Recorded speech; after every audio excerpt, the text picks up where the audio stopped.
J'ai été nommé par le pape François en 2014 et j'ai fait partie de ce conseil d'administration pendant 5 ans. L'AIF, c'est l'Agence pour l'information financière et c'est l'agence de gouvernance de la Banque du Vatican, de l'IOR, de l'Institut des œuvres religieuses.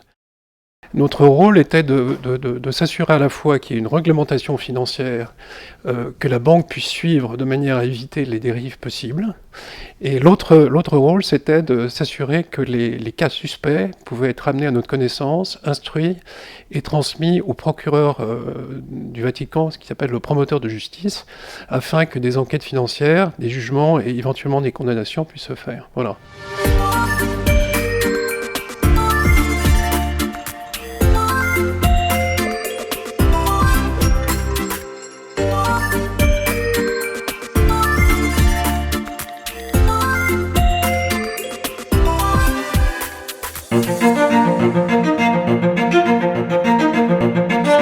Alors, le Vatican a un grand patrimoine qui n'est pas liquide, qui est son patrimoine culturel, puisque la plus grande fortune du Vatican qui n'a pas de prix, c'est le musée du Vatican et son contenu. Donc il est hors de question de vendre des œuvres.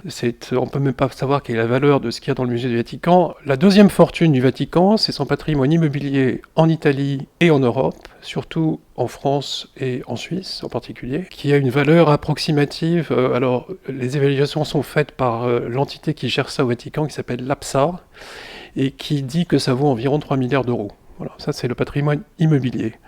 Et puis vous avez un patrimoine liquide, qui est l'argent du Vatican, du Saint-Siège, qui est géré par la Banque du Vatican, et qui représente une toute petite somme au niveau de l'Église, qui est de 600 millions d'euros. Voilà, ça c'est la fortune du Vatican. Maintenant, au niveau des revenus du Vatican, un tout petit budget, puisque le budget du Vatican, c'est environ 300 à 350 millions d'euros par an.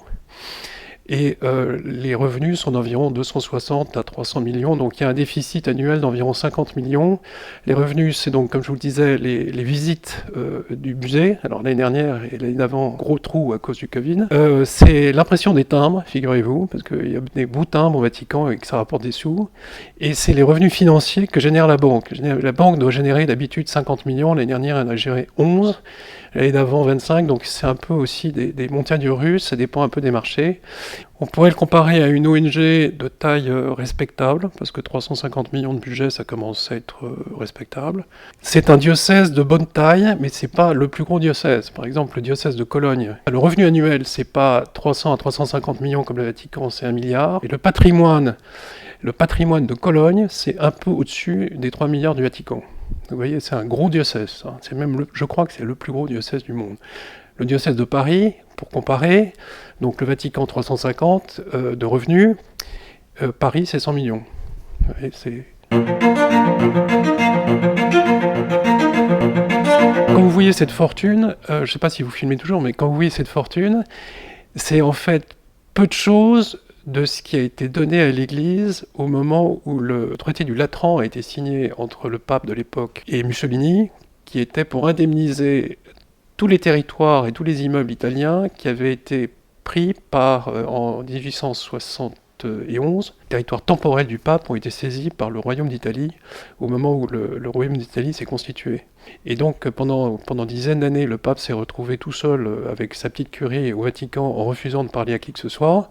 Et finalement, sous Mussolini, on a décidé de faire un accord et on a indemnisé l'Église avec une très grosse somme à l'époque qui a été ensuite investie en immeubles, investie en plusieurs choses, et ce sont aujourd'hui ces actifs-là qui rapportent l'argent nécessaire à la vie du Saint-Siège.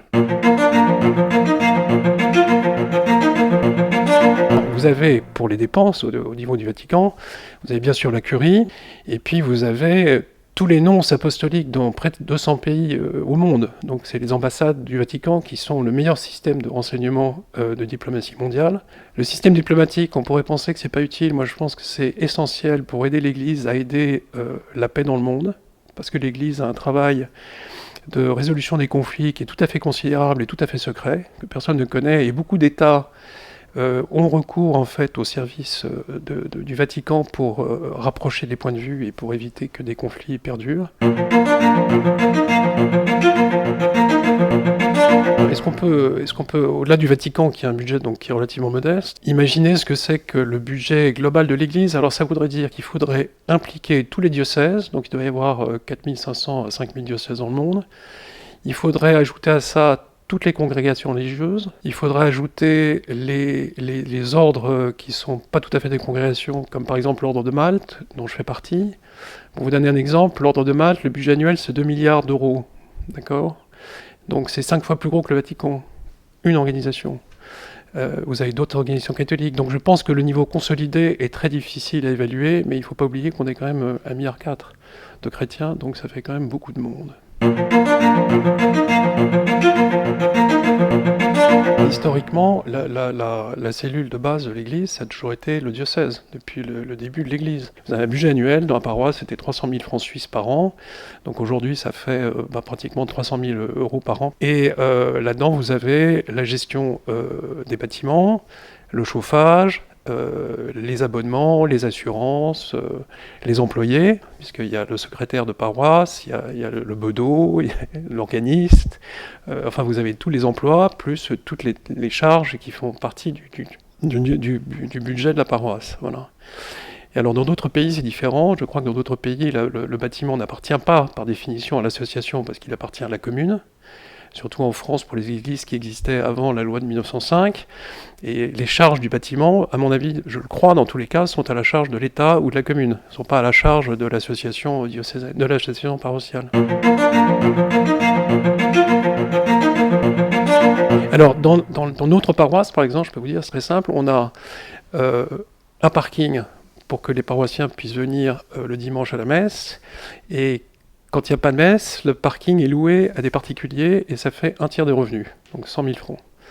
Et puis vous avez un petit patrimoine qui nous a été légué il y a quelques dizaines d'années par un paroissien et qui sert de réserve si on est en déficit une année, ce qui arrive. Et le reste, c'est les quêtes. Voilà. Les quêtes et les dons annuels. Donc vous avez certains paroissiens qui font des gros dons au moment d'une année de l'Église, et puis vous avez bien sûr les quêtes. Voilà.